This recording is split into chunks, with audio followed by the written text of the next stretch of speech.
যখন তোমরা পেশাব পায়খানার জন্য আসবে, ফালা তাস্তাকবিলুল কিবলাতা ওয়ালা তাস্তাদবিরুহা, তখন তোমরা কাবা ঘর কেবলাকে সামনে করো না, কেবলাকে কাবা ঘরকে পিছনে করো না।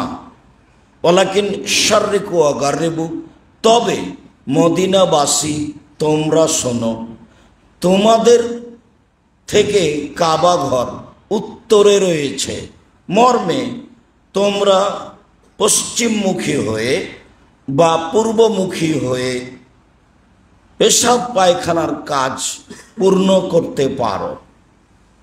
তবে মদিনাবাসী তোমাদের পূর্ব পশ্চিমে মুখ করলে কোনো সমস্যা নেই।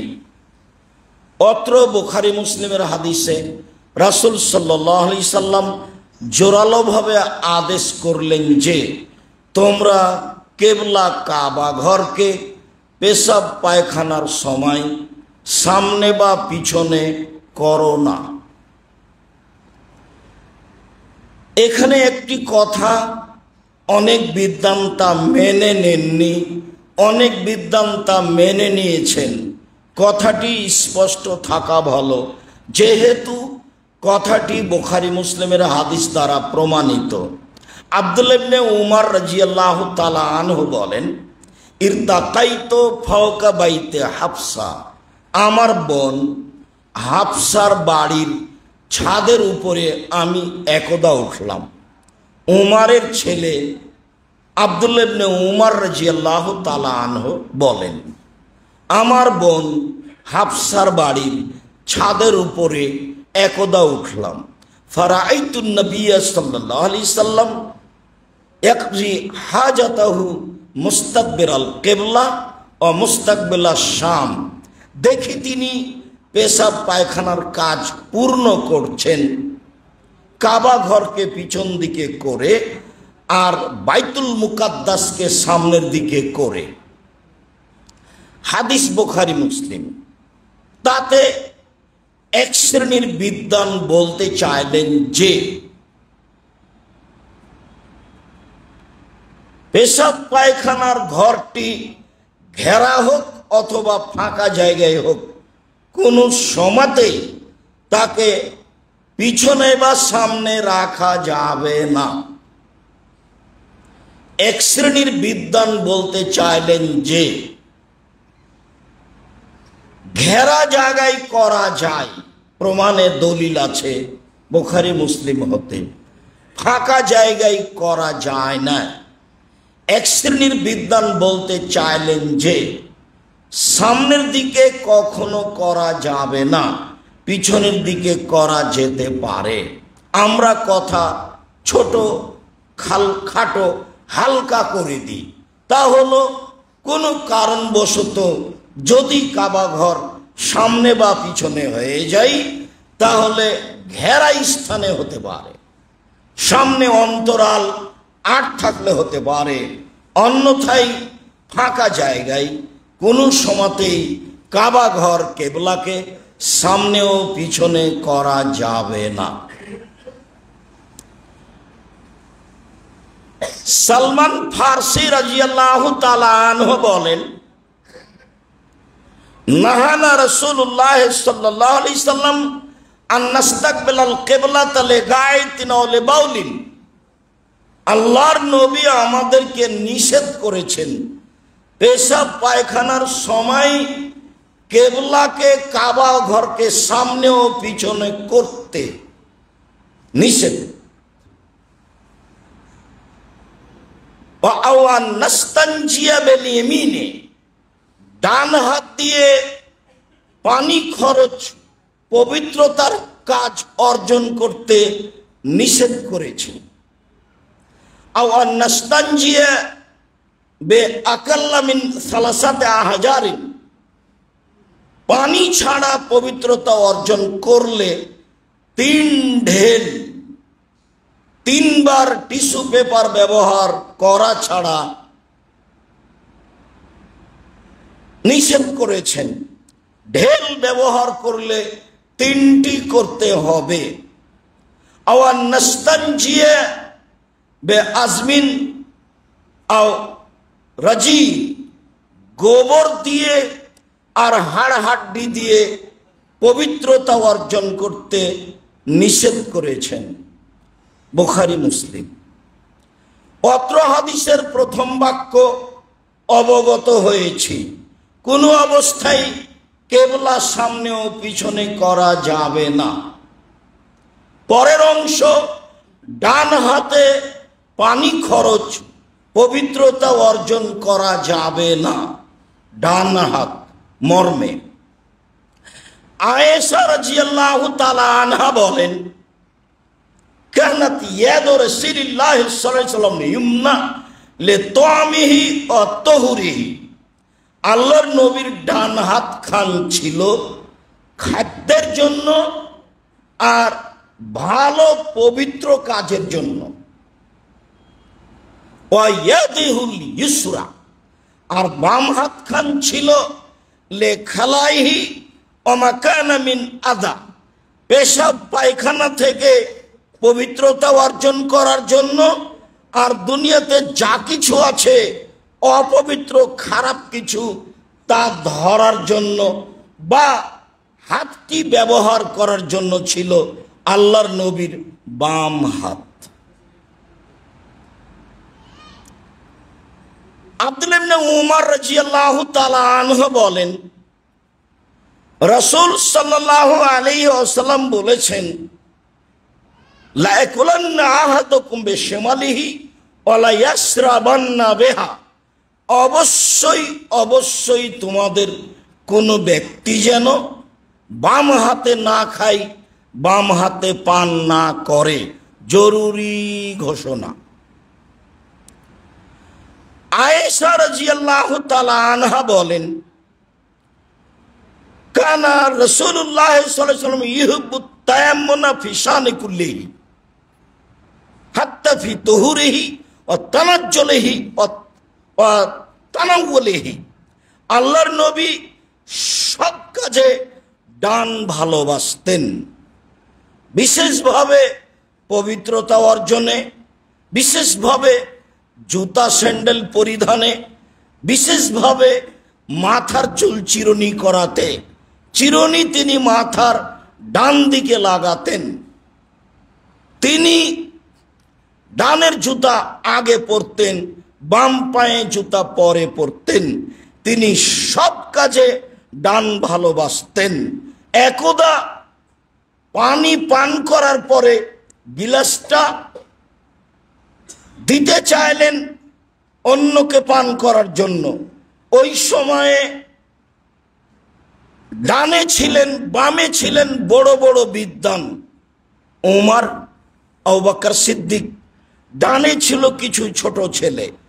তা আল্লাহর নবী বললেন যে, ও ছোট ছোট ছেলে, তোমরা যদি আমাকে অনুমতি দাও তাহলে গিলাসটা আমি বাম দিকের বড় মানুষদের দিই। তখন ছোট ছেলেগুলি বলল, জি না, যেটা আমাদের সুযোগ রয়েছে আপনার পক্ষ থেকে পাওয়ার সেটা আমরা নিবই। তো আল্লাহ রাসূল বললেন, ঠিক আছে নাও। অত্র বুখারী মুসলিমের হাদিসে বোঝা যায় মুহাম্মদ সাল্লাল্লাহু আলাইহি সাল্লাম নিজ নীতিতে নিজেই জিম্মি, নিজ নীতিতে নিজেই জিম্মি। কেননা তার কোন নীতি তার ব্যক্তিগত নয়। নইলে তিনি সরাসরি বলতে পারতেন, পৃথিবীর এত বড় মানুষ, আদম থেকে নিয়ে কিয়ামত পর্যন্ত যত মানুষ এসেছে, যত মানুষ আছে, যত মানুষ আসবে, সবার চেয়ে দামি ব্যতিক্রম মানুষ মুহাম্মদ সাল্লাল্লাহু আলাইহি সাল্লাম।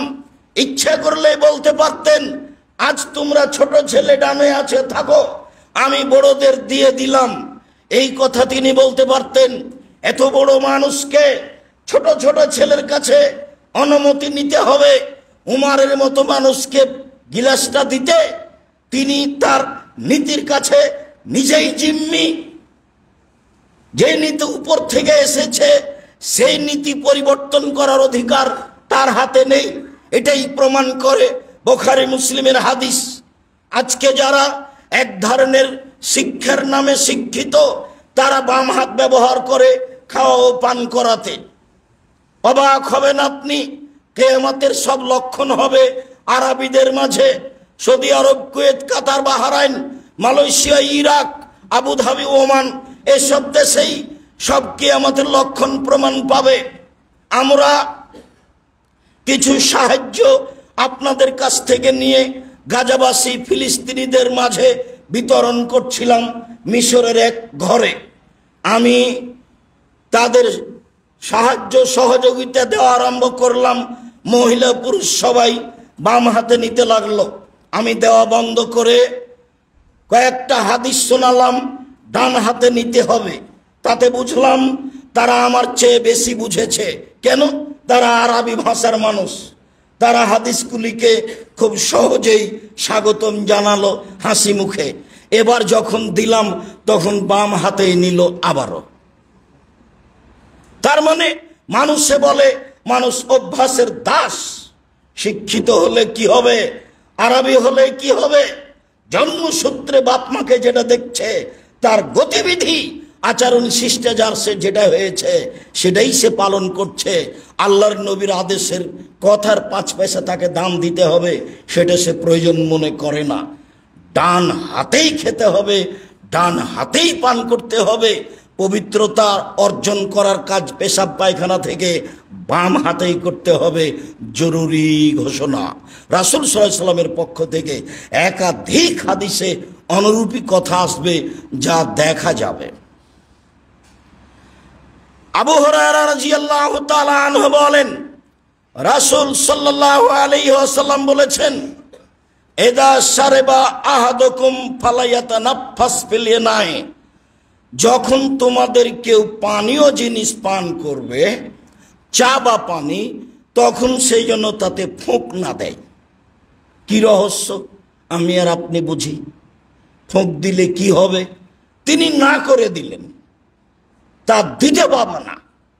তারপরে তিনি বললেন, ওয়াইদা আতা আহাদুকুমুল খালা, যখন তোমাদের কোনো ব্যক্তি পেশাব পায়খানার জন্য আসবে, টয়লেটে, শৌচালয়ে, ফালা ইয়ামাসসু যাকারাহু বিয়ামিনিহি, সে যেন তার পুরুষ অঙ্গ, স্ত্রী অঙ্গ ডান হাত দিয়ে স্পর্শ না করে।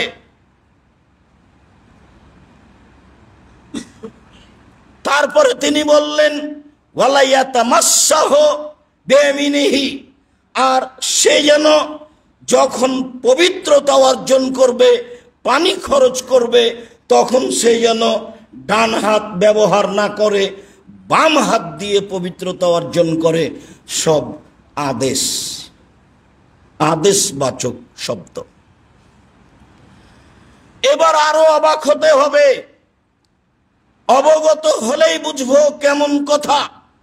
আবু হুরায়রা রাদিয়াল্লাহু তাআলা আনহু বলেন, নবী করিম সাল্লাল্লাহু আলাইহি সাল্লাম বললেন, পৃথিবীর মানুষ, ইন্নামা আনা বিকুম মিসলুল ওয়ালিদিল ওয়ালাদিহি, নিশ্চয় আমি তোমাদের জন্য বাপ যেমন শিক্ষাদানে ছেলেকে, নিশ্চয় আমি শিক্ষাদানে তোমাদের কাছে বাপ যেমন ছেলের কাছে।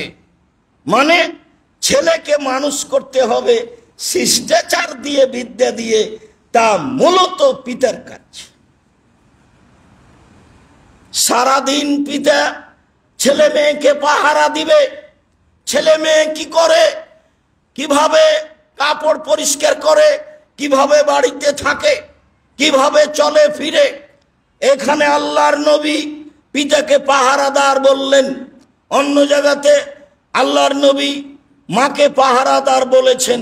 মানে জাবের রাদিয়াল্লাহু তাআলা আনহু বললেন, আল্লাহর নবী যখন বললেন, জাবের তুমি কুমারী মেয়ে কেন বিবাহ করনি, তুমি তার সাথে খেলতে, ও তোমার সাথে খেলতো, তখন জাবের রাদিয়াল্লাহু তাআলা আনহু বললেন, আল্লাহর নবী, আমার পিতা উহুদের যুদ্ধে শহীদ হয়েছেন, 9 জন মেয়ে রেখে গেছেন। আনা আক্রাহু আনা তাযাওয়াজা মিসলাহুন্না, তাদের মতো কম বুদ্ধির মেয়ে, ছোট মেয়ে, বয়সে কম এমন মেয়ে আমি বিবাহ করতে চাইনি 4টা কারণে। আমি বয়সের মেয়ে, বুদ্ধি রাখে, ছেলে মেয়ে লালন পালন করতে পারবে এরকম মেয়েকে বিবাহ করেছি। তালাক প্রাপ্ত মেয়ে বিবাহ করেছি 4টা কারণে। 1, লিতুআল্লিমাহুন্না, আমার স্ত্রী যেন আমার বোনদেরকে বিদ্যা শিখাতে পারে। 2, ওয়ালিতুআদ্দিবাহুন্না, আমার স্ত্রী যেন আমার বোনদেরকে শিষ্টাচার শিখাতে পারে। 3, ওয়ালিতুরাজ্জিলাহুন্না, আমার স্ত্রী যেন আমার বোনদের মাথার চুল চিরুনি করে পরিপাটি করে সাজগোজ করে রাখতে পারে। 4, ওয়ালিতাকুমা আলাইহিন্না, আমার স্ত্রী যেন আমার বোনদেরকে পাহারা দিতে পারে। হাদিস বুখারী মুসলিম। কি বিবেচনা আপনার আর আমার? আমি তো নিজেই একটা পট কিনে নিয়ে এসেছি বাচ্চার পেশাব পায়খানার জন্য, সেটা হলো ঘোড়া। ও তো সারাদিন বাড়িতেই আছে। আমার স্ত্রী একটা তরকারির বাটি কিনেছে, সেটা হলো কাতল মাছ। আমার স্ত্রী একটা আয়না কিনেছে, সেটা হলো রুই মাছ। আমার স্ত্রী কিছু প্লেট কিনেছে বাজারে যাওয়ার সুবাদে, তা হলো চিংড়ি মাছে ভরা। আর কাপড় চোপড় সব কিছুতে কার্টন আছে। সবার বাড়িতে যদি কার্টন থাকে, তারপরে ধর্ম তাকে অনুমতি দিবে, এর নাম ইসলাম নয়। ও নিজস্ব স্বাধীনতায় কিয়ামত পর্যন্ত থাকবে। মানুষ তা গ্রহণ করুক আর না করুক তাতে আসে যায় না। আয়েশা রাদিয়াল্লাহু তাআলা আনহা বলেন, আল্লাহর নবী বাড়িতে ঢুকলে পাত্র জাতীয় যা থাকতো ছবি মূর্তি সব ভেঙে দিতেন, আর কাপড় জাতীয় যা থাকতো ছবি মূর্তি সব ছিঁড়ে ফেলতেন। একাধিক সহিহ হাদিস। কথায় ফিরে যাই, এখানে আল্লাহর নবী বললেন, আমি হচ্ছি তোমাদের কাছে পিতা যেমন ছেলের কাছে, অতএব পিতার দায়িত্ব পালন করো। তো আমি বলি ওয়াল্লিমুকুম, আমি তোমাদের শিখিয়ে দিতে চাই। কি শিখাবো? দেখেন, শিক্ষক হিসাবে, পিতা হিসাবে জাতির সামনে কথা পেশ করছেন। 1 নাম্বার, এই যে আতেই তুমুল গায়েতা, যখন তোমরা পেশাব পায়খানায় আসবে তখন ফালা তাস্তাকবিলুল কিবলাতা ওয়ালা তাস্তাদবিরুহা, কাবা ঘরকে সামনে করো না, পিছনে করো না। সর্বোচ্চ মানুষ পৃথিবীতে পেশাব পায়খানার নিয়ম শেখাচ্ছে। তাই তো ইহুদিরা বলেছিল, মোহাম্মদ নাকি তোমাদের বড় মানুষ, সে নাকি পেশাব পায়খানার নিয়ম শিখাইছি। ছি ছি, এটা কথা হলো? এটা কি বড় মানুষের কাজ? তখন সালমান ফারসি রাদিয়াল্লাহু আনহু বললেন, জি হ্যাঁ, আমাদের নবী পেশাব পায়খানার কথা এভাবে বলেন। তাতে তিনি বললেন, ওয়া আমারা বেসালাসাতে আহজার, 3টি ঢেলের মাধ্যমে পবিত্র অর্জন করতে বললেন। তাতে তিনি ওয়া নাহা আইয়াস্তানজিয়া বিররাউসে ওর রিম্মা, গোবর এবং পচে যাওয়া, গলে যাওয়া, কাছাকাছি এরকম হাড়হাড্ডি দিয়ে পবিত্রতা অর্জন করতে নিষেধ করলেন।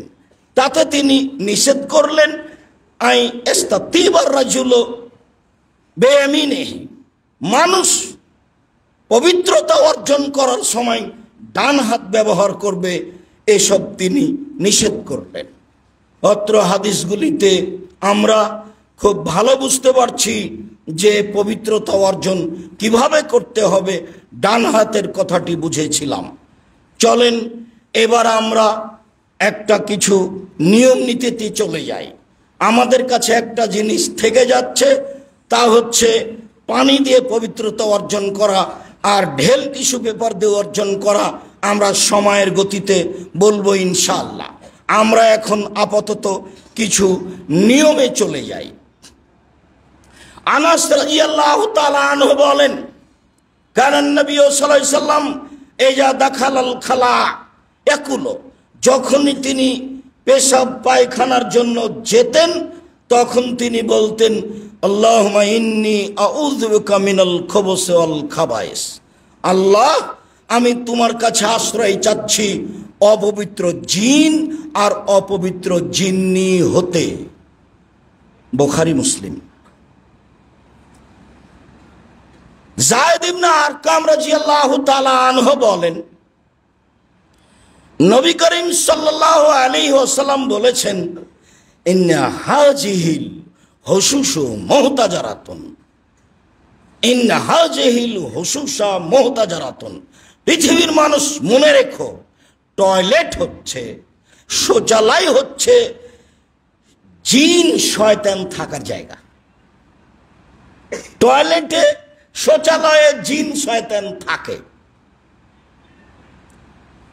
এজা দাখালা আহাদুকুম, কেউ যদি তোমাদের এই শৌচালয়ে যায়, ফালিয়াকুল, সেই জন্য বলে আউযু বিল্লাহি মিনাল খুবুসিল খাবায়েস, আমি আল্লাহর কাছে আশ্রয় চাচ্ছি অপবিত্র জিন ও জিন্নি হতে। আলী রাদিয়াল্লাহু তাআলা আনহু বলেন, নবী করিম সাল্লাল্লাহু আলাইহি ওয়াসাল্লাম বলেছেন, সিদ্র মা বাইনা আইনিল জিন্নে ও আওরাতে বানি আদম, এজা দাখালা আহাদুহুমাল খালা ফালিয়াকুল বিসমিল্লাহ। পৃথিবীর মানুষ শুনে রেখো, মুহাম্মদ সাল্লাল্লাহু আলাইহি সাল্লাম বলেন, যখন আদমের ছেলে মেয়ে শৌচালয়ে টয়লেটে যায়, তখন জিনের চক্ষু হতে অন্তরাল হিসাবে আর আদমের ছেলে মেয়ের পুরুষাঙ্গ স্ত্রী অঙ্গকে অন্তরাল হিসাবে ব্যবহার করতে হবে বিসমিল্লাহ। মানে যদি আমি বলি আল্লাহুম্মা ইন্নী আউযু বিকা মিনাল খুবুসিল খাবায়েস, শয়তান পুরুষাঙ্গ স্ত্রী অঙ্গ দেখতে পাবে কিন্তু ক্ষতি করতে পারবে না। আর যখন বলবো বিসমিল্লাহ আল্লাহুম্মা ইন্নী আউযু বিকা মিনাল খুবুসিল খাবায়েস, তখন ক্ষতি তো বহু দূরের কথা, দেখতেই পাবে না। রাসূল সাল্লাল্লাহু আলাইহি সাল্লাম জিনের শয়তানের চোখের অন্তরাল আর আদম সন্তানের পুরুষাঙ্গ স্ত্রী অঙ্গের অন্তরাল হিসাবে বিসমিল্লাহকে ঘোষণা দিলেন। তাহলে আজ থেকে নিয়মিত বলতে শিখবো যে বিসমিল্লাহ আল্লাহুম্মা ইন্নী আউযু বিকা মিনাল খুবুসিল খাবায়েস। আব্দুর রাজ্জাক সাহেব, একটা কথা বাকি থেকে গেল, বলবো কি বিসমিল্লাহির রহমানির রহিম আল্লাহুম্মা ইন্নী আউযু বিকা মিনাল খুবুসিল খাবায়েস? জি না, যেভাবে এসেছে ওভাবে বিসমিল্লাহ আল্লাহুম্মা ইন্নী আউযু বিকা মিনাল খুবুসিল খাবায়েস, এভাবেই রাসূল সাল্লাল্লাহু আলাইহি ওয়াসাল্লাম বলেছেন। জাবের রাদিয়াল্লাহু তাআলা আনহু বলেন, কানান নবী সাল্লাল্লাহু আলাইহি ওয়াসাল্লাম ইজা আরাদাল বেরাজা ইনতালাকা হাত্তা লা ইয়ারাহু আহাদুন, যখন আল্লাহর নবী পেশাব পায়খানার প্রয়োজন মনে করতেন, তখন মাঠে যেতেন যেতেন যেতেন, এমন এক জায়গায় চলে যেতেন যখন আর কেউ দেখতে পেত না। তাহলে বাড়িতে টয়লেট ছিল না। আমাদেরই তো কয়দিন আগে ছিল বাড়ি থেকে 200 গজ দূরে টয়লেট, আবার ঘরে হয় নাকি? তারপরে ঘরে বাড়ির একটাতে আসলো, তারপরে এখন প্রায় সবটাতে। তো যাক, রাসূল সাল্লাল্লাহু আলাইহি সাল্লাম এমনটার জন্য দূরে চলে যেতেন, যখন আর মানুষ কেউ দেখতে পেত না এরকম জায়গায় যেতেন, তখন তিনি বসতেন। জাবের রাদিয়াল্লাহু তাআলা আনহু বলেন, কারণ নবী সাল্লাল্লাহু আলাইহি সাল্লাম এজা আরাদাল হাজাতা ফালা ইয়ারফাউ সাওবাহু হাত্তা ইয়াদনুয়া মিনাল আরদে, আল্লাহর নবী যখন পেশাব পায়খানার জন্য বসতেন, তখন বসতেই কাপড়টা উঠাতেন না। যখন একেবারে মাটি কাছাকাছি হতেন, তখন তিনি নিজের শরীর থেকে কাপড় সরাতেন। নিয়ম, মুহাম্মদ সাল্লাল্লাহু আলাইহি সাল্লাম পেশাব পায়খানার নিয়ম শেখাচ্ছেন। অবাক হতে হবে, কাপড়টা কখন শরীর থেকে সরাতে হবে সেই কথা মুহাম্মদ সাল্লাল্লাহু আলাইহি সাল্লাম আজ থেকে নিয়ে 1450 বছর পূর্বে বলে গেছেন।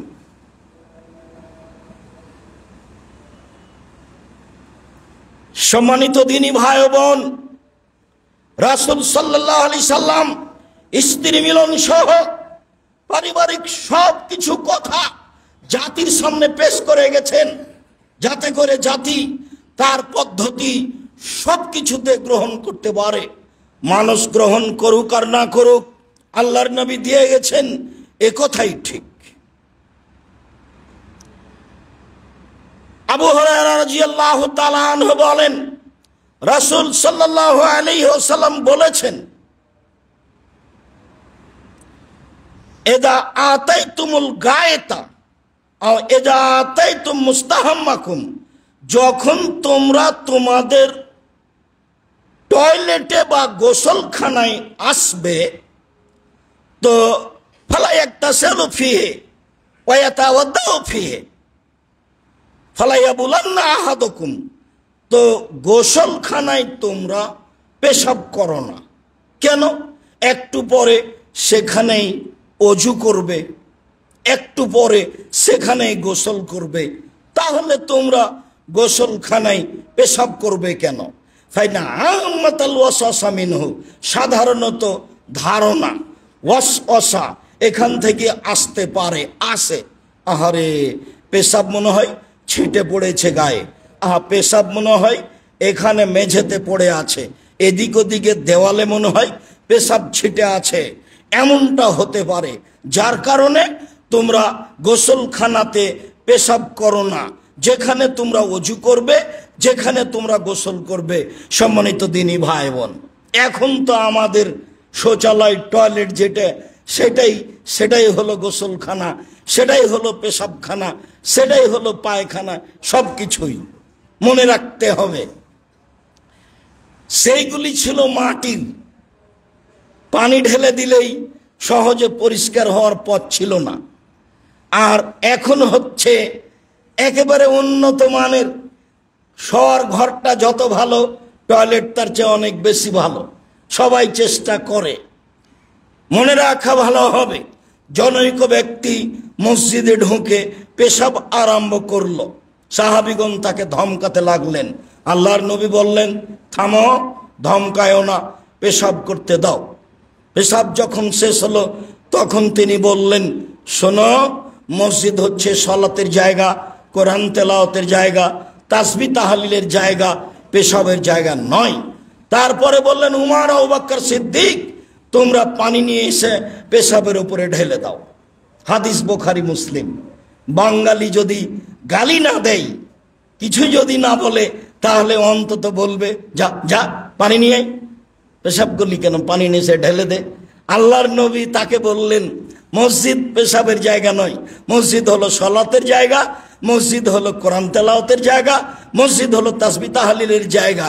আর বললেন, উমর আবু বকর সিদ্দিক, পানি নিয়ে এসে পেশাবে ঢেলে দাও। হাদিস বুখারী মুসলিম। শিষ্টাচার, যেদিন শিষ্টাচারের আলোচনা হবে সেদিন বলবো শিষ্টাচার কাকে বলে। অবাক শিষ্টাচার। সম্মানিত দিনী ভাই বোন, অত্র হাদিসে বুঝছিলাম যে সেখানেই পেশাব করতে পারি, পায়খানা করতে পারি, তাহলে পানি ঢেলে দিয়ে সেটাকে পরিষ্কার করে দিতে হবে। তখন গোসল করলে কোনো সমস্যা নেই, তখন অজু করলে কোনো সমস্যা নেই। আপনার টয়লেটটা ভিন্ন থাক ঘেরা, আর গোসল ভিন্ন থাক, সেটা ভালো, সেটা আপনি করেন।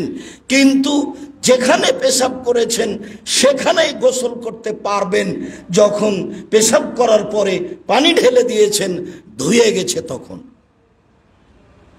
পরিষ্কার হয়ে গেছে। তখন যতক্ষণ পর্যন্ত পেশাব পায়খানার মধ্যে আছেন ততক্ষণ পর্যন্ত আপনি কোনো জিকির আজকার করতে পাবেন না। যখন আপনি বসছেন তখন বন্ধ, যখন উঠলেন তখন চালু। এখন এই টয়লেট শৌচালয় বড় আছে, আপনি বিসমিল্লাহ বলে অজু করেন, কোনো সমস্যা নেই। আপনি অজু শেষে দোয়া পড়ুন, কোনো সমস্যা নেই। পেশাব পায়খানা চলাকালীন কোনো প্রকার ইবাদত চলবে না, সব বন্ধ, যা একাধিক হাদিসগুলি দ্বারা প্রমাণিত হয়। আমরা বিষয়টি ভালোভাবে অবগত হচ্ছিলাম বলে আমরা মনে করছি, বাকি অংশ পরে। আল্লাহুম্মা সাল্লি আলাইহি, আল্লাহুম্মা বারিক আলাইহি।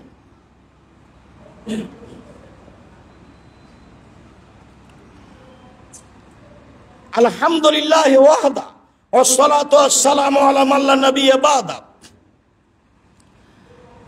আনাস রাদিয়াল্লাহু তাআলা আনহু বলেন, কানান নবী সাল্লাল্লাহু আলাইহি ওয়াসাল্লাম ইয়াদখুলুল খালা, যখন আল্লাহর নবী পেশাব পায়খানায় টয়লেটে যেতেন, ফা আহমেলু আনা ও গোলামুন এদাওয়াতান মিন মাইন আও আনাজাতান ইস্তানজিবিল মায়ে। আল্লাহর নবী শৌচালয়ে ঢুকলেই আমি আনাস আর একজন গোলাম সহ পানি নিয়ে সেখানে উপস্থিত হতাম। তিনি পানি দিয়ে পবিত্রতা অর্জন করতেন। পেশাব পায়খানার পরে তিনি পানি ব্যবহার করেই পবিত্রতা অর্জন করতেন। আবু হুরায়রা রাদিয়াল্লাহু তাআলা আনহু বলেন, কানান নবী সাল্লাল্লাহু আলাইহি ওয়াসাল্লাম ইজা দাখালাল খালা, যখন আল্লাহর নবী পেশাব পায়খানার জন্য টয়লেটে শৌচালয়ে প্রবেশ করতেন, ফা আতাইতুহু বিমাইন ফি তাওরিন, আমি একটা মগে জগে আমি পানি নিয়ে উপস্থিত হতাম। ফায়াস্তানজিবিল মায়ে, তিনি পানি দিয়ে পবিত্রতা অর্জন করতেন। সুম্মা মাসা ইয়াদাহু আলাল আরজে, পবিত্রতা অর্জন করার পরে হাত মাটির ওপরে মারতেন, মাটির ওপরে হাতটা ঘষে দিতেন, তারপরে হাত ডলে ধুয়ে পরিষ্কার করতেন। বোঝা যাচ্ছে যে পেশাব পায়খানার পরে পানি খরচ করার পরে হাত মাটি দিয়ে বা সাবান দিয়ে মাজতে হবে এবং ধুইতে হবে। সাবান দিয়ে কতটুকু পরিষ্কার হবে হবে কথাই ঠিক, তবে রাসূল সাল্লাল্লাহু আলাইহি সাল্লাম মাটি ব্যবহার করতেন, হয়তোবা তার ভিতরে যোগ্যতা বেশি আছে অপবিত্রতাকে দূর করার জন্য। তবে আমরা এখন আরো উন্নত মানের পদার্থ ব্যবহার করছি, তাতে আমরা বুঝছি যে আমাদের হাত পরিষ্কার হয়েছে। আপনি করোনা কি দিয়ে ঠেকাবেন কেউ বুঝলো না। যখন করোনা এসেছিল তখন আমি বলেছিলাম মুহাম্মদ সাল্লাল্লাহু আলাইহি সাল্লামের পদ্ধতি কেউ দেখলো না, আলেম ওলামাও দেখলো না, নগদ বলল 3 ফুট। আমি বললাম কিয়ামত পর্যন্ত হবে না, পায়ের সাথে পা মিলাইতে হবে, এটাই চূড়ান্ত সিদ্ধান্ত। সিদ্ধান্ত পরিবর্তন করতে হলে মুহাম্মদ সাল্লাল্লাহু আলাইহি সাল্লামকে আবার দুনিয়া আসতে হবে। যেহেতু মুহাম্মদ সাল্লাল্লাহু আলাইহি সাল্লাম কিয়ামত পর্যন্ত আর কোনোদিন আসবেন না, কাজে তার নিয়ম কিয়ামত পর্যন্ত পরিবর্তন হবে না। মুসাফা করলে পাপ মিটে যায়, তিনি বলেছেন 2 হাত পৃথকের পূর্বে সব পাপ মিটে যাবে, আর বলছে মুসাফা করা হবে না। একজন মাওলানা বিমানবন্দরে বললেন একজনকে যে আমি মুসাফা করি না। তিনিও বড় আলেম, 2-1 খাদেম দেখলাম। আল্লাহ ভালো জানে কে কিভাবে চলে, কে কি করে, ধর্মকে কিভাবে মানে। আলেম হলেই যে ধর্ম মানবে এমনটা কথা নয়, ধর্ম মানতে হবে রাসূল সাল্লাল্লাহু আলাইহি সাল্লামের নীতিতে, আর তাকদীরকে বিশ্বাস করতে হবে। হোক না কেন করোনা, মুসাফা করবই, যা হবে হবে। পৃথিবী সৃষ্টির 50,000 বছর পূর্বে যদি করোনা লেখা থাকে তাহলে মুসাফাই হয়ে যাবে, আর যদি না লেখা থাকে তাহলে মুসাফা কেন, তার গায়ের সাথে যদি গাও লাগিয়ে বাকি জীবন থাকে হবে না। এভাবে বিশ্বাস করতে হবে ভাগ্যকে। তাহলে আপনি ভাগ্যকে বিশ্বাস করেন, এটা বোঝা যাবে। এমনিতে বলেছেন আপনি ভাগ্যকে বিশ্বাস করেন, ভুল হিসাব, আপনি ভাগ্যকে বিশ্বাস করেন না। সম্মানিত দিনী ভাই বোন, বলছিলাম পবিত্রতা অর্জন করা পানি দিয়ে, পানি দিয়ে পবিত্রতা অর্জন করা। আবু আইয়ুব আনসারী রাদিয়াল্লাহু তাআলা আনহু বলেন, এই আয়াতটি যারা পানি দিয়ে পবিত্রতা অর্জন করে তাদের ব্যাপারে অবতীর্ণ হয়েছে। কোন আয়াতটি? ফিহি রিজালুন, কোবায় কতগুলি আনসার রয়েছেন, তাদের ব্যাপারে এই আয়াত নাজেল হয়েছে। ইহুব্বুনা আয়াতাতাহহারু, তারা ভালোবাসে পবিত্রতা অর্জন করতে, আর আল্লাহ ভালোবাসেন ওদের যারা পবিত্রতা অর্জন করে।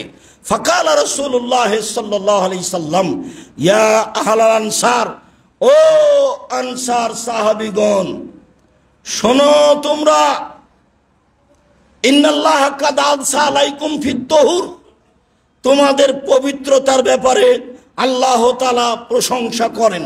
ওমা তাহুরুকুম, তোমাদের পবিত্রতা কি? তোমাদের পবিত্রতার ব্যাপারে আল্লাহ প্রশংসা করেন, বলো তো তোমাদের পবিত্রতা কি? তাহলে বোঝা যাচ্ছে আল্লাহর নবী গায়েব জানতেন না। নিজের সাহাবী, নিজের আশেপাশে থাকেন, কি পবিত্রতা অর্জন করেন তিনি নিজেই জানেন না।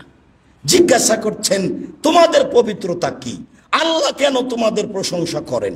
তখন তারা বলছেন যে আরে শোনেন, নাতাওয়াজ্জা বিল মায়ে, পানি দিয়ে ওযু করি, এক, অনাত্তাসিলু মিনাল জানাবা, পানি দিয়ে ফরজ গোসল করি। অনাস্তানজি বিল মায়ে, পানি দিয়ে পেশাব পায়খানা থেকে পবিত্রতা অর্জন করি। পানি দিয়ে পেশাব পায়খানা থেকে পবিত্রতা অর্জন করি।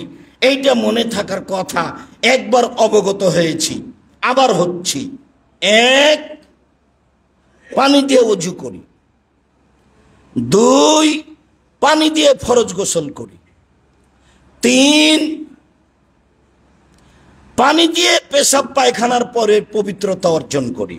তখন আল্লাহ রাসূল বলছেন, হুয়া দাকা ফালাইকুম, হ্যাঁ এটাই সেটাই, এটাই হলো প্রশংসা করার মাধ্যম। তোমরা এটা শক্তভাবে ধরো, তোমরা এটা শক্তভাবে ধরো। অত্র আয়াত, অত্র হাদিসকে বিকৃত করে ভারত বাংলাদেশের এক শ্রেণীর মানুষ ধরেছে যে পানি দিয়ে পবিত্রতা অর্জন করার পূর্বে ঢেল টিস্যু পেপার ব্যবহার করতে হবে, 40 কদম হাঁটতে হবে, পায়ের উপরে পা উঠাতে হবে, খক খক করে কাশতে হবে, তাহলেই মূলত পবিত্রতা অর্জন হবে। এই কথা আল্লাহ বলেছেন এখানে। আল্লাহে, আল্লাহর কসম, এমন কথা আল্লাহ এখানে বলেননি, এমন কথা মুহাম্মদ সাল্লাল্লাহু আলাইহি ওয়াসাল্লাম বলেননি। যদি তাই হতো, পবিত্রতা অর্জন যদি সেভাবেই করতে হতো, তো পুরুষেরা 40 কদম হাঁটবে, মহিলারা হাঁটবে না? পবিত্রতা শুধু তাদেরই লাগবে, মহিলাদের লাগবে না? মহিলারাও তাহলে ঢেল নিয়ে 40 কদম হাঁটবে, পায়ের উপরে পা উঠাবে, খক খক করে কাশবে, তাদেরও পবিত্রতা যা, এদেরও পবিত্রতা তা। ধর্ম তো আর একজনের জন্য খাস হয়নি, পবিত্রতা তার একজনের জন্য খাস হয়নি। তখন তারা আর এই কথা বলবে না। যদি মহিলা এইভাবে ঢেল নিয়ে হাঁটে, তাহলে আপনাকে কেমন কেমন লাগবে? তো আপনি যখন ঢেল নিয়ে এভাবে হাঁটবেন, তখন মহিলাকেও কেমন কেমন লাগবে? উভয়ই সমান সমান স্থানে। কাজেই ধর্ম এমন নয়, বরং এটা লজ্জা না থাকার প্রমাণ, বরং এটা বাড়াবাড়ি। সম্মানিত জুমার সালাতে উপস্থিত দ্বীনি মুসলিম ভাই বোন, রাসূল সাল্লাল্লাহু আলাইহি সাল্লাম ঘোষণা দিলেন, ওরা পবিত্রতা অর্জন করেছিল এইভাবে যে ওযু করত পানি দিয়ে, যে ফরজ গোসল করত পানি দিয়ে, যে তারা পেশাব পায়খানার পরে পানি দিয়ে পবিত্রতা অর্জন করত। তাই আল্লাহ তাদের প্রশংসা করেছে। কথা এটাই ঠিক। এইবার পবিত্রতা অর্জন করে যখন বের হবেন, তখন আয়েশা রাদিয়াল্লাহু তাআলা আনহা বলেন, আল্লাহর নবী বলেছেন যে যখন পেশাব পায়খানা থেকে খারাজা মিনাল খালায়ে বের হলে বলবে গোফরানাকা, আল্লাহ তোমার কাছে ক্ষমা চাচ্ছি।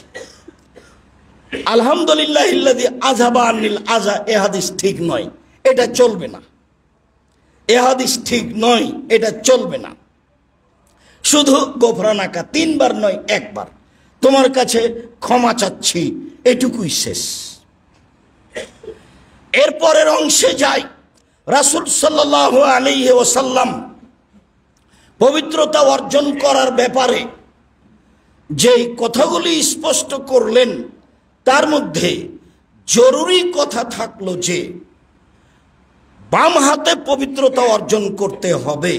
তার মধ্যে জরুরি কথা থাকলো যে আল্লাহর নবীকে ঢেল, আল্লাহর নবী হাড় এবং পেশাব, গোবর এবং কয়লা দিয়ে পবিত্রতা অর্জন করতে নিষেধ করলেন। আব্দুল্লাহ ইবনে মাসউদ রাদিয়াল্লাহু তাআলা আনহু বলেন, আল্লাহর নবী বললেন, লা তাস্তানজু বিরজিয়ে ওয়ালা বিররাউসে, তোমরা গোবর দিয়ে এবং হাড় হাড্ডি দিয়ে পবিত্রতা অর্জন করো না। আব্দুল্লাহ ইবনে মাসউদ রাদিয়াল্লাহু তাআলা আনহু বলেন, কাদামান নবী সাল্লাল্লাহু আলাইহি সাল্লাম, কাদামা আলা নবী সাল্লাল্লাহু আলাইহি সাল্লাম আবদুল জিন্নে, একদা জিনের একটা দল নবীর কাছে আসলো। একদা জিনের একটা দল নবীর কাছে এসে বলছে, আল্লাহর নবী, ইনহা উম্মাতাক ইয়া রাসূলুল্লাহ, হে আল্লাহর রাসূল, আপনি আপনার উম্মতকে নিষেধ করে দিন, আইয়াস্তানজু বিররাউসে অল এদামে অল হামামা, ওরা যেন হাড় হাড্ডি দিয়ে পবিত্রতা অর্জন না করে, ওরা যেন গোবর দিয়ে পবিত্রতা অর্জন না করে, ওরা যেন কয়লা দিয়ে পবিত্রতা অর্জন না করে। কেন? ইন্নাল্লাহ জাআলা ফিহা রিজকান লানা, আল্লাহ তাআলা এগুলি আমাদের জন্য রুজি করে দিয়েছে। জিনেরা এসে বলছে যে এইটা আল্লাহ আমাদের জন্য রুজি খাদ্য করে দিয়েছেন। গোবর খাদ্য, আমার ফেলে দেওয়া হাড় হাড্ডি খাদ্য, কয়লা খাদ্য। কিভাবে খাদ্য এটা আমার আপনার বুঝার প্রয়োজন নেই। হয়তোবা স্বাদটা আমি যা পেয়েছি এখন তার চেয়ে বেশি করে দেওয়া হয়েছে। আল্লাহ তাআলা যেদিন সব জান্নাতীকে নাস্তা দিবেন, প্রথম নাস্তা, তখন সারা পৃথিবীকে রুটি বানাবেন। চাঁপাই নবগঞ্জের মহিলারা যেভাবে রুটি বানায় দুই হাতে, আল্লাহ তাআলা তার নিজ হাতে তার মতো যেভাবে তার জন্য সাজে তিনি দুই হাতে রুটি বানাবেন সারা পৃথিবীকে দিয়ে, আর মাছের কলিজা দিয়ে নাস্তা দিবেন মানুষকে। তখন তো বুড়িগঙ্গার নদীর পানি থাকবে। তাহলে আর অবাক হওয়ার কি আছে? সেদিন এই স্বাদ থাকবে। আমরা হলাম আল্লাহর মেহমান, নাস্তার ব্যবস্থা তিনি করবেন, মানে যা তিনি পেশ করবেন তা পৃথিবীতে হবে, পরকালে হবে প্রথম খাদ্য, যা ভিন্ন ধরনের অবাক হবে। ক্ষমতার মালিক তিনি, স্বাদে পরিবর্তন করে দিবেন তিনি, দেখতে পরিবর্তন করে দিবেন তিনি। অতএব আপনি আপনার উম্মতকে নিষেধ করে দেন তারা যেন এইগুলি পবিত্রতার জন্য ব্যবহার না করে। এইগুলি আল্লাহ আমাদেরকে রুজি হিসেবে দিয়েছে। অবশ্যই অংশটা ভালো বুঝেছি। আজকের জুমার খুতবার কাছাকাছি শেষের দিকে আসি। হুযায়ফা ইবনে ইয়ামান রাদিয়াল্লাহু তাআলা আনহু বলেন, খুব বিশিষ্ট সাহাবী, আতান নবী সাল্লাল্লাহু আলাইহি সাল্লাম সুবাতাতা কওমিন ফা বালা কায়েমান। আল্লাহর নবী জনগণের আবর্জনা ফেলার জায়গায় আসলেন। জনগণ যেখানে আবর্জনা ফেলে, বাড়িঘর পরিষ্কার করে, ডাস্টবিন, এরকম জায়গায় আল্লাহর নবী আসলেন, দাঁড়িয়ে পেশাব করলেন। বুখারী মুসলিম। দাঁড়িয়ে পেশাব করলেন, বুখারী মুসলিম। এই পর্যন্ত শেষ। এখন এক শ্রেণীর বিদ্বান বলতে চাইলেন অনেক কথা, বসার সুবিধা ছিল না সেই জন্য দাঁড়িয়ে। কেউ বললেন পাশে সাহাবীগণ ছিলেন, বসলে বায়ু আসতে পারে, পরিবেশ কেমন কেমন হবে, সেই জন্য দাঁড়িয়ে পেশাব করলেন। কেউ বললেন একটা রোগ ছিল, দাঁড়িয়ে করলে তা ভালো হয়ে যায়, সেই জন্য করলেন। মানুষ এমন ভাবে লেগে গেল যে একটাও ঠিক হলো না। নাসিরউদ্দিন আলবানী রাহিমাহুল্লাহ বললেন এগুলি ঠিক নয়। এ কথা বহুদিন আগেও বিদ্বানগণ বলেছেন। অতএব আল্লাহ রাসূল বসে পেশাব করেছেন, এটা তার নীতি, আর দাঁড়িয়ে পেশাব করেছেন, এটাও তার নীতি। কাছাকাছি আর একটা হাদিস বলি, এরপরে সমাধায় আসি। আয়েশা রাদিয়াল্লাহু তাআলা আনহা বলেন, মান হাদ্দাসাকুম কানা নবী সাল্লাল্লাহু আলাইহি সাল্লাম ইয়াবুলু কায়ামান ফালা তুসাদ্দিকুহু। পৃথিবীর মানুষ শুনে রেখো, কেউ যদি তোমাদেরকে বলে মুহাম্মদ সাল্লাল্লাহু আলাইহি সাল্লাম দাঁড়িয়ে পেশাব করেছেন, তাহলে তোমরা বিশ্বাস করো না।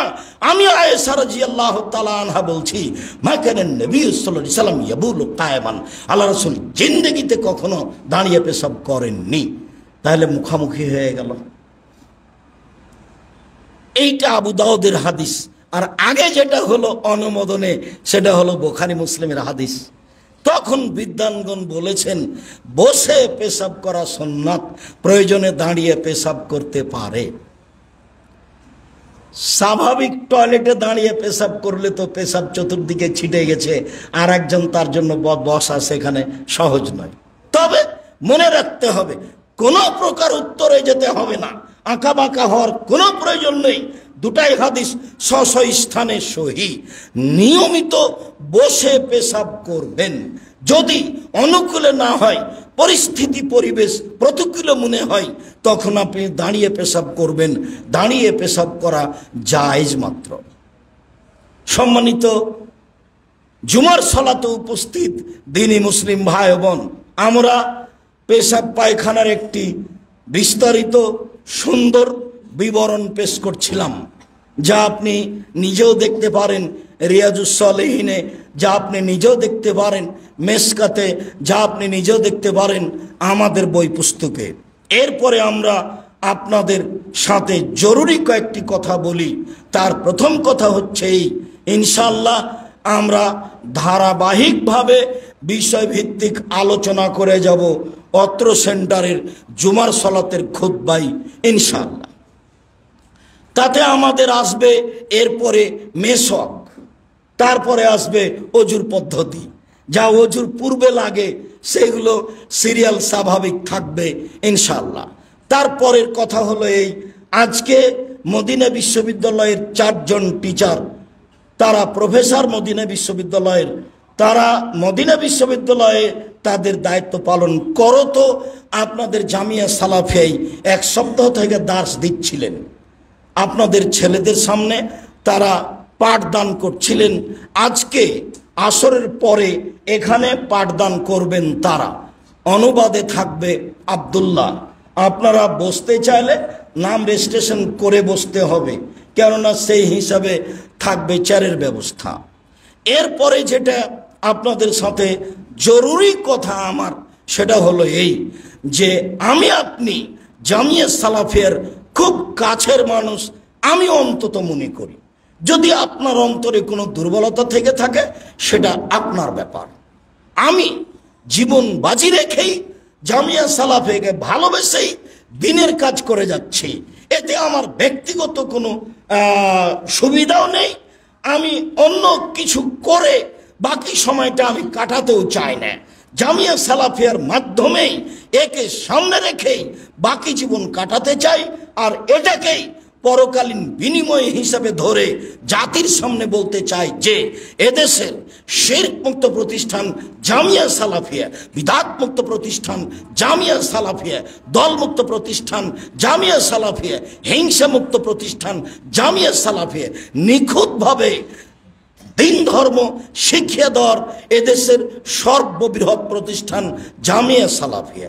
আপনি যখন অত্র সেন্টারে জুমার খুতবায় উপস্থিত হবেন, তখন আপনি নিজেকে মনে করবেন আমি জামিয়া সালাফিয়াকে ভালোবাসি, আব্দুর রাজ্জাক সাহেবের কথা শুনি, কোরআন হাদিসের বলেন, এই জন্য তাই আমরা এসেছি, কিছু জানবো বুঝবো, জামিয়া সালাফিয়াকে ভালোবাসা দেখাবো। ভালোবাসা দেখাবেন আল্লাহকে সন্তুষ্ট করার জন্য। তখন আমি বলবো বাড়ি থেকে বের হওয়ার সময়তে খালি হাতে বের হবেন না, 10 টাকা হলেও। সবাই অংশগ্রহণে থাকবেন, যারা আমরা এখানে কর্মচারী আছি তারাও, আমি নিজেও ইনশাআল্লাহ সবাই অংশগ্রহণ করব। তখন আমাদের সব কাজগুলি ধীরে ধীরে সুন্দর হবে এবং সহজ হবে। আমি এই কথাটা মেনে নিতে বলি রাসূলের 2টি কথা থেকে। একটি কথা, প্রত্যেক দিন সকালে 2 জন ফেরেশতা আকাশ থেকে নেমে এসে একজন বলেন, আল্লাহ যে যতটুকু দিল তুমি তার পূর্ণ করে দাও, যে যতটুকু দিল না তুমি তার ক্ষতি করে দাও। কঠিন কথা নয়, হাদিস তো বুখারী মুসলিম। যা দিল তা পূর্ণ করে দাও, যা দিল না ওই পরিমাণ ক্ষতি করে দাও। যেটুকু দিতে চাচ্ছিল দিল না সেই পরিমাণ ক্ষতি করে দাও। ফেরেশতা দাবি জানাই আল্লাহর কাছে। আর একটা কথা সব সময় বলি, আল ইয়াদুল উলিয়া খায়রুম মিন ইয়াদিস সুফলা, দেওয়া হাত ভালো নেওয়া হাতের চেয়ে। আর অস্থায়ী অনাবাসিক নুরানি উচ্চ শিক্ষা ভালোদের কোরআন শিক্ষার ব্যাপারে, উচ্চারণ শিক্ষার ব্যাপারে বাচ্চা পাঠালে পরে আব্দুল্লাহর সাথে কথা বলবেন। বলছিলাম সম্মানিত দিনী ভাই বোন, আসেন আমরা পবিত্রতা অর্জনের কথা বলছিলাম। তাতে আজকে সবচেয়ে যেটা সুন্দর মনে রাখার মতো বুঝেছি সেইটা হলো কখনো কেবলার দিকে মুখ করে বা পিছন করে পেশাব পায়খানা করা হবে না। তাতে যেটা বুঝেছি যে এতদিন বলছিলাম আল্লাহুম্মা ইন্নী আউযু বিকা মিনাল খুবুসি ওয়াল খাবায়েস, আরেকটা শব্দ লাগাতে হবে বিসমিল্লাহ। তাহলে শয়তান আমার ক্ষতি করা তো বহুদূরের কথা, ও দেখতেই পাবে না, ওকে আমি কানা করে দিয়েছি। আরো যেটা জোরালো বুঝেছি সেটা পবিত্রতা অর্জনের মাধ্যম হলো বাম হাত। সব সময় বাম হাত দিয়ে পবিত্রতা অর্জন করতে হবে। ডান হাত নয়। জরুরি কথা যে পানি দিয়ে পবিত্রতা অর্জন করতে হবে, আগে ঢেল টিস্যু পেপার পরে পানি, এ কথা নয়। যখন পানি থাকবে না তখন ঢেল টিস্যু পেপার ব্যবহার করব। যারা রাসূল সাল্লাল্লাহু আলাইহি সাল্লামের কর্ম থেকে আমরা নিজেরা অবগত, সময়ের গতিতে বিষয়ভিত্তিক আমরা খুতবা অবগত হব ইনশাআল্লাহ।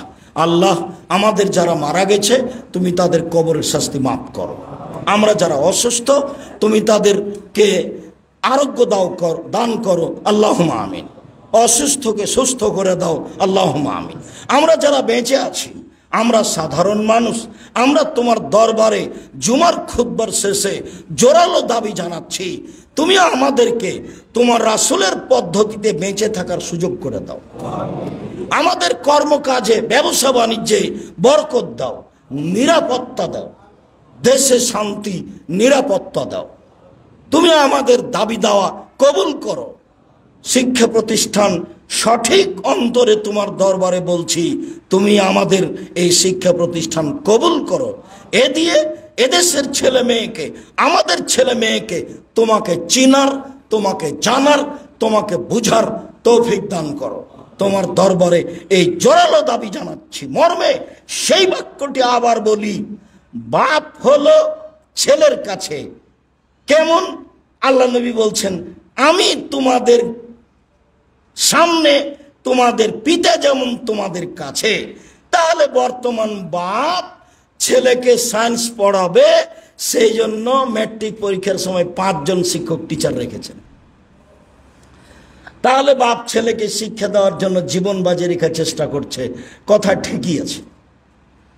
আপনি পিতা হিসাবে এই চেষ্টাই করেন, তবে এর চেয়ে আরো কোনো গ্রহণীয় চেষ্টা আছে নাকি সেটা আপনি দেখেন।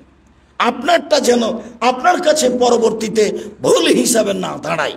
যেহেতু পিতা আপনি, ছেলে আপনার, শিক্ষা দিতে হবে আপনাকে, এই কথাই মুহাম্মদ সাল্লাল্লাহু আলাইহি ওয়াসাল্লাম ঘোষণা দিলেন।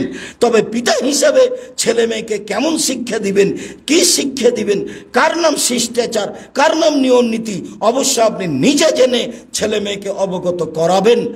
জোরালো আমি আব্দুর রাজ্জাক বিন ইউসুফ, আপনি আমার কাছের মানুষ হিসাবে আমি দাবি রাখলাম, আপনি পালন করার চেষ্টা করবেন। আল্লাহ তুমি আমাদের কবুল করো।